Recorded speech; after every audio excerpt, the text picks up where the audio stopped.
এবারে ঝলমলে সিল্কি চুলের রহস্যটা জানাবো ঘরোয়া এমন কিছু টিপস যেগুলো মেনে সহজেই দূর করতে পারবেন চুলের রুক্ষতা।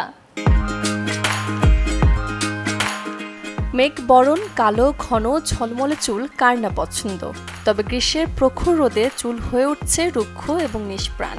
তাই চুলের আর্দ্রতা ও রুক্ষতা দূর করতে চুলে দরকার সঠিক পুষ্টি। চুলের যত্নে নারকেল তেলের বিকল্প নেই। নিয়মিত নারকেল তেলের সাথে আমন্ড অয়েল হালকা গরম করে চুলের গোড়ায় মাসাজ করুন কিছুক্ষণ। এরপর শাওয়ার ক্যাপ বা উষ্ণ টাওয়াল দিয়ে ঢেকে রাখুন গোসলের আগ পর্যন্ত।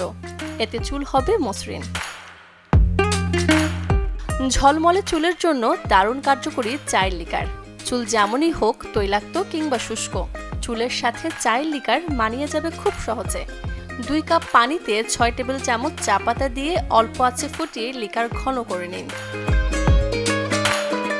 এরপর ঠান্ডা করে ছেঁকে নিয়ে শ্যাম্পু করার পর ভেজা চুলে এই মিশ্রণটি ব্যবহার করুন। 5 মিনিট পর ধুয়ে ফেলুন। এটি চুল করবে মজবুত এবং ঝলমলে। চুল ঝরঝরে করতে ব্যবহার করুন হালকা কুসুম গরম তেলের সাথে লেবুর রস। এরপর শ্যাম্পু করার পর কন্ডিশনার হিসেবে 1 মগ পানিতে সাদা ভিনেগার মিশিয়ে ব্যবহার করুন। এতে রুক্ষতা দূর হওয়ার পাশাপাশি মুক্তি মিলবে খুশকি থেকে। ডিম এবং টক দইয়ের প্যাক চুলে বেশ কাজ করে। 2টি ডিমের সাদা অংশ 2 টেবিল চামচ টক দই মিশিয়ে ঘন পেস্ট তৈরি করে 20 মিনিট রাখুন। এরপর ধুয়ে ফেলুন। ডিম আর দইয়ের প্রোটিন চুলের গোড়া মজবুত করে চুলকে করবে সিল্কি।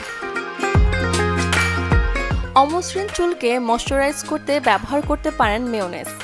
1 বা 2 কাপ মেয়োনেজ হালকা গরম করে মাথায় 40 থেকে 45 মিনিট রেখে ধুয়ে ফেলুন। এতে চুলের রুক্ষভাব দূর তো হবে আর চুল হয়ে উঠবে সিল্কি।